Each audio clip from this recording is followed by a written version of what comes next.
Good afternoon, ladies and gentlemen. Uh, I would like to thank Endocrine Society of India for having given me this opportunity to talk on this topic in this webinar. And I would like to thank Dr. Achal for the introducing me and for deliberating on this topic. I will go about in the following order. First, dwell on the background history, how the terminology arose, and what the modifications and the current terminology to this effect. Then epidemiology related to this condition, the pathophysiology related to this, clinical features, then how we investigate this condition, then go on to the treatment of it, and followed by the summary of the talk.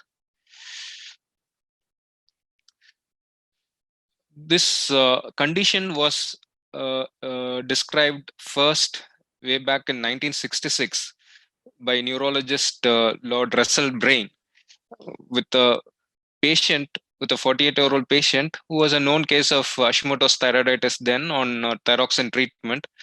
He had over 17 months relapsing, remitting features of various psychoneurological symptoms lasting for 17 months. And for the most course of it, he was euthyroid and had a spontaneous recovery. This he described it in Lancet as Hashimoto's disease and encephalopathy. So, following this, this has been used as a template for description for analysis of patients of encephalopathy for which no cause was found. This was one of the differentials considered henceforth. But this term specifically Hashimoto's encephalopathy was not specifically used till 1991 when Shaw et al. Uh, Described in neurology 5 cases of similar presentations with cognitive disturbances, which were autoimmune positive, which are of Hashimoto's disease, and had a positive response and had a good response with steroids. So this was first use of the term Hashimoto's encephalopathy back then.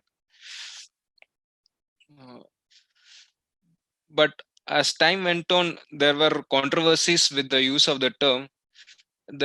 Everyone felt the use of Hashimoto in that description gives too much stress on thyroid autoimmunity as a cause for the whole clinical presentation.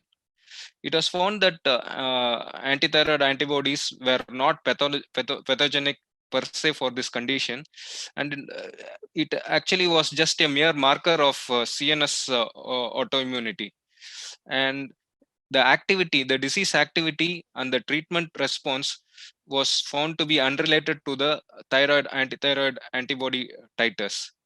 So it was mainly a bystander to the whole process which is occurring, classically epiphenomenon.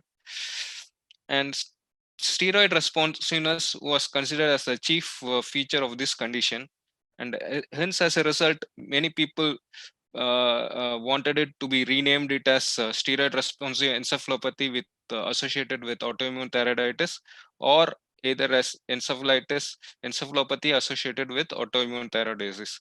So these are the terms which are being proposed to replace this name. Coming to epidemiology of this condition, this has been found described to have a prevalence of 2.1 per lakh population with a female to male ratio of 4:1. And there are few possible risk factors, namely exposure to alpha interferon, Epstein-Barr virus, estrogen, and lithium. It affects predominantly all ages from starting from childhood to elderly age group, but predominantly it affects the people in the age group of 40 to 50. And majority at presentation can be either mostly euthyroid or slightly hypothyroid. This is the picture in the majority, but a small minority can even have a hyperthyroid picture. there is an associated comorbidity of systemic or organ-specific autoimmune disease in nearly 1/3 of cases. Coming to etiology, as such, if, all along more than 50 years since his descriptions, clear etiology has not yet been worked out, and there are various postulations. So people think it's an abnormal immune response to an infection or any other trigger, and vast consensus goes towards it could be autoimmune cerebral vasculitis. Coming to pathogenesis, three major mechanisms have been described. One is vasculitis related mechanism. Second is the one related to toxic and deregulatory influence of some hormones. And third is the autoimmune related mechanism, that is due to shared cross immunity between thyroid and extra thyroid antigens. We will dwell on the vasculitis theory. Immunopathological vasculitis has been in this cerebral vasculitis has been found to alter blood vessels, small blood vessels in the brain microvasculature, and has been found to produce local cerebral edema. And the evidence for this has been found from the presence of hypoperfusion areas in brain computer tomographic images in some cases. This has been especially documented with during mental exercise tests. And there are postmortem studies which show small or medium-sized blood vessels or perivascular spaces infiltrated with lymphocytes. Sorry.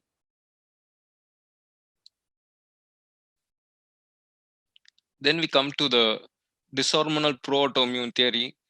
Here, it was documented that excess thyrotropin releasing hormone (TRH) from the hypothalamus has been found to have a toxic influence on the CNS and has been found to lead to epileptic seizures.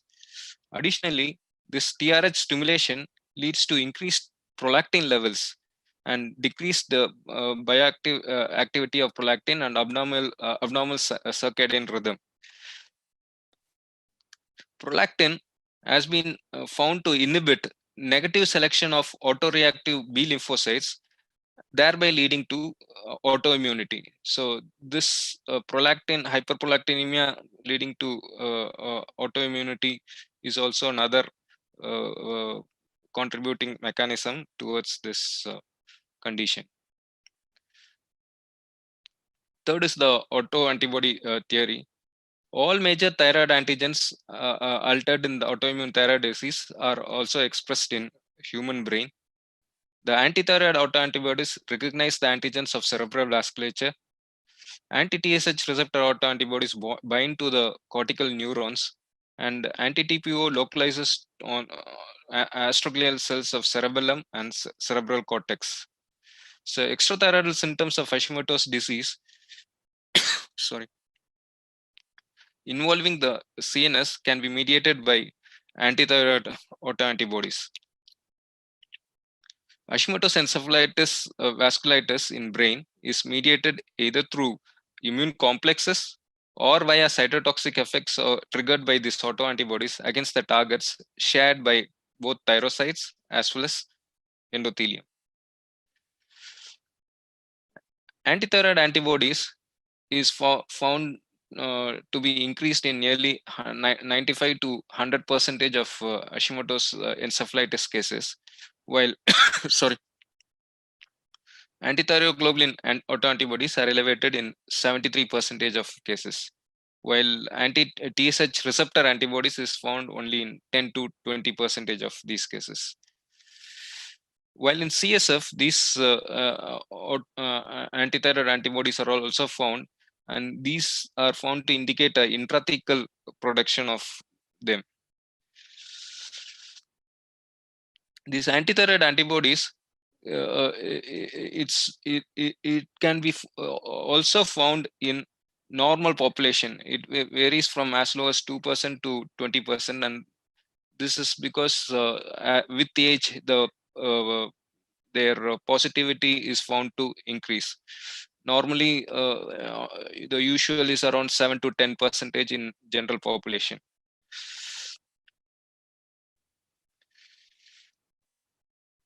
Other autoantibodies in the Hashimoto's encephalitis pathogenesis include autoantibodies sorry, to enolases, dimethyl arginase 1, otherwise known as 36 kilodalton cortical antigenic protein, aldehyde reductase 1, myelin oligodendrocyte glycoprotein, gangliosides, and other onconeuronal antigens. There has been cross-reactivity between certain microbial epitopes and human alpha enolase, which induces immunity by amino terminal of alpha enolase, alpha enolase. So now these enolase, alpha enolase positive Hashimoto's encephalitis cases are thought to represent paraneoplastic autoimmune encephalitis with antibodies against onconeuronal antigens.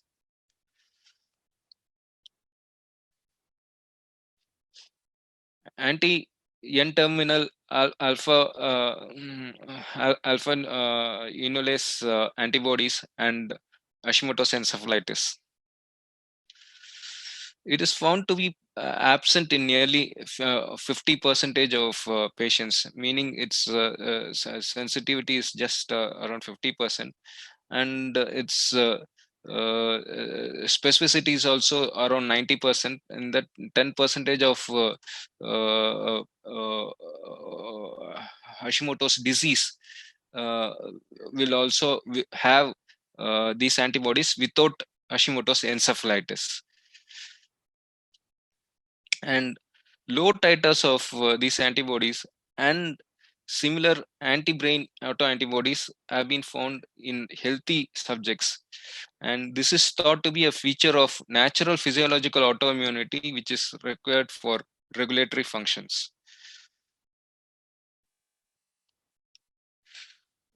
This is the slide which captures the pathophysiology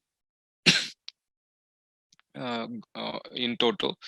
Uh, the infectious agents with adjuvants and polyclonal immunostimulators in the autoimmune thyroiditis have cross reactivity not only against the thyroidal antigens but with the cerebral antigens like amino terminal of alpha enolase, then dimethyl arginase, then aldo reductase, then gangliosides. So these all due to the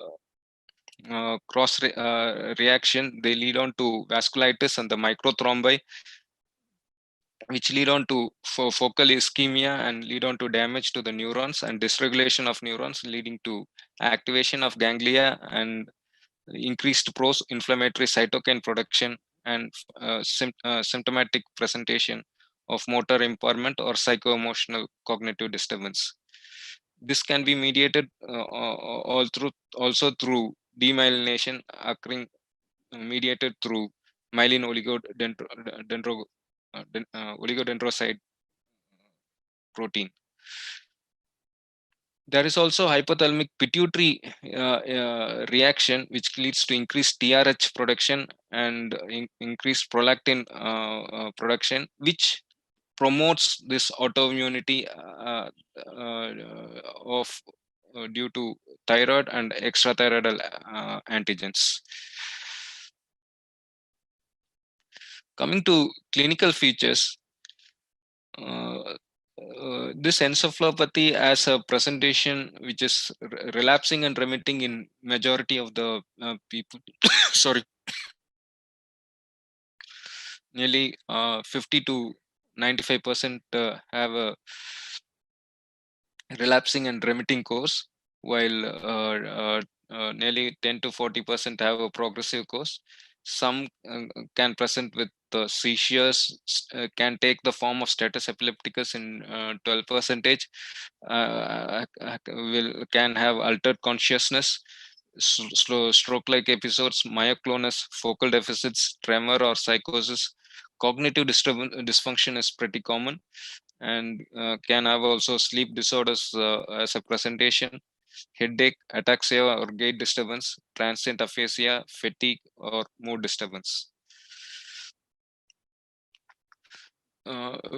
Before we consider differential diagnosis of Hashimoto's encephalitis, it becomes necessary that we rule out toxic, genetic, metabolic, and infectious etiologies. With that removed, we have a common differential diagnosis of either Creutzfeldt-Jakob disease or paraneoplastic syndromes, non-vasculitic autoimmune inflammatory meningoencephalitis, or progressive dementias. There are various criteria for Hashimoto's encephalitis, and one which has been accepted now by majority of the societies is the Castillo's criteria, which includes the following points: encephalopathy manifested by cognitive impairment and one or more of the following, namely neuropsychiatric features, example hallucinations, delusions, or paranoia, or myoclonus or generalized clonic or partial seizures, or focal neurological deficits. Second is the presence of serum anti-TPO antibodies.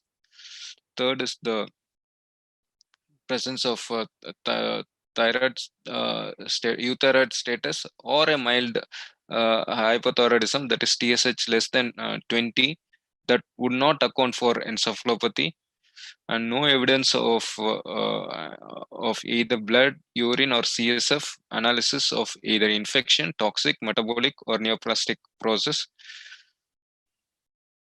No serological evidence of neuronal voltage-gated calcium channel or voltage-gated potassium channel or other currently recognized paraneoplastic autoantibodies that would indicate another diagnosis. No findings on neuroimaging studies indicating vascular, neoplastic, or other structural lesions to explain the encephalopathy. Complete or near complete return to patient's neurological baseline status following corticosteroid therapy.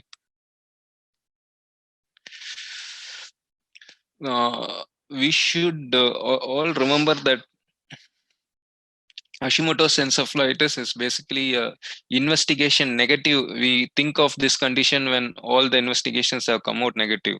So for which we will have to do a vast panel of tests and prove that these etiologies are ruled out, and then we come on to suspect this condition. So we start off with a complete blood count with peripheral smear, serum electrolytes with LFT, and blood cultures, throat swabs, nasopharyngeal aspirates, sputum cultures, chest X-rays, CT scan, MRI, electroencephalogram, CSF analysis, CSF culture, CSF serology, CSF PCR, then CSF biomarkers or prion protein assays, then paraneoplastic antibodies in blood or CSF. These are mostly the surface neuronal antigen panel available for this autoimmune encephalopathies, and whole body CT or PT scans, MR spectroscopy, next generation sequencing of CSF, antithyroid antibodies, and brain biopsy. Coming on to treatment of Hashimoto's encephalitis, the treatment has two goals. First is to control the autoimmune process with administration of immunomodulator drugs or plasma exchange. Second is to control the complications of the disease.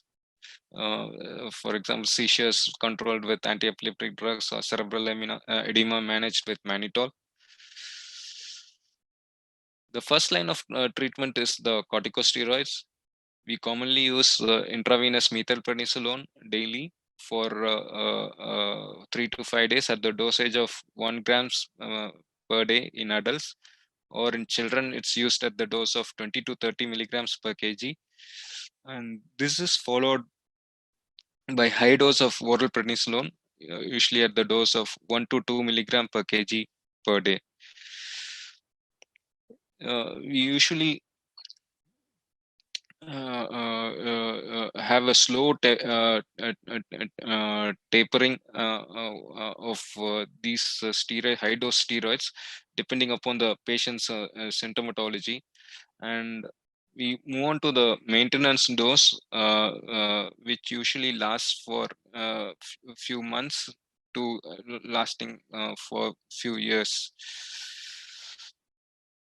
As regarding the response of the corticosteroids, majority, but you should remember not all, majority respond to corticosteroids.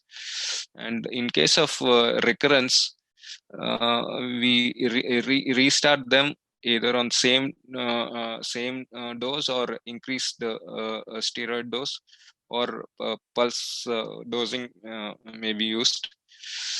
If they are found to be resistant, they are labeled to have a steroid resistant state, wherein we have the option of going to the second line treatment, uh, or in case of a relapse, we have the option of going in for intravenous immunoglobulin, IVIG, or plasmapheresis. We also have, as a maintenance therapy, we have immunomodulators, which have also a steroid sparing effect, namely the rituximab, azathioprine, mycophenolate, methotrexate, cyclophosphamide, hydroxychloroquine sulfate. The commonly used monoclonal antigen as a maintenance therapy is the rituximab, and it's found to be it's usually given in the dose of 1000 milligrams intravenously on day 1 and 14, and repeated once every 6 to 9 months depending upon the WBC count, and is well tolerated and produces sustained remission. The other immunomodulated doses are the mycophenolate being used in the dosage of 1000 milligrams BID, and azathioprine used in the dosage of dose of maximum of 150 milligrams per day, and methotrexate to the average use of 10 milligrams per week.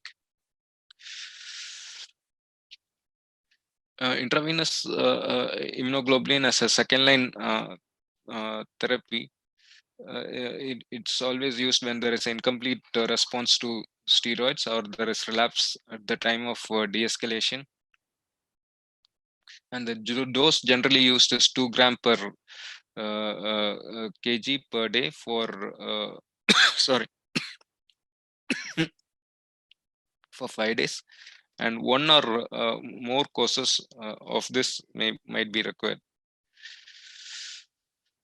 Coming to the other second line therapy, the plasmapheresis, it's primarily aimed at the removal of circulating antithyroid antibodies, but concomitantly it serves to remove other autoantibodies which are practically unknown, might have caused the Hashimoto's encephalopathy.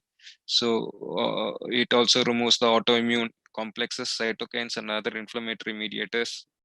So thereby it might be useful for that too. And the number of sessions required may last from either 3 to 10 cycles. We just move on to the algorithm for the diagnosis. So any encephalopathy of unknown origin, we go on to the blood and urine tests and try to rule out the metabolic and toxic etiologies. Then go on to the neuroimaging, wherein we try to additionally rule out neoplastic, degenerative, or vascular etiologies. Then have EEG and CSF testing done. With CSF testing, we additionally try to rule out in the infective and degenerative etiologies. And with the CSF studies, most likely in Hashimoto's encephalitis, it's either normal or it can have minimal changes as elevated protein, mild lymphocytic pleocytosis, increased IgG synthesis, and oligoclonal blans. So if such a picture, either normal or such minimal change picture is there, then we can suspect autoimmune etiology. And so also EEG has something of generalized slowing, and triphasic waves or FRIDA or epileptic discharges, uh, then we we can come on to have autoimmune etiology on as a suspicion. Among the autoimmune etiologies, we test for antithyroid antibodies, and when they are positive, uh, uh, uh, we have a suspicion of Hashimoto's encephalitis. In combination, we can also have testing for neuronal antigens. There is a panel neuronal surface antigens. The panel can be done in which we can end up with the paraneoplastic encephalitis syndromes being positive.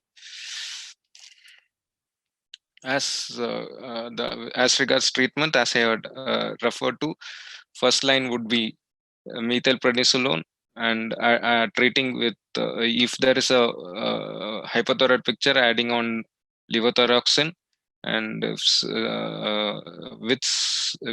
there is concomitant management of complications, like adding on the anti-epileptic drugs, and if recurrence, repeating the same first line treatment.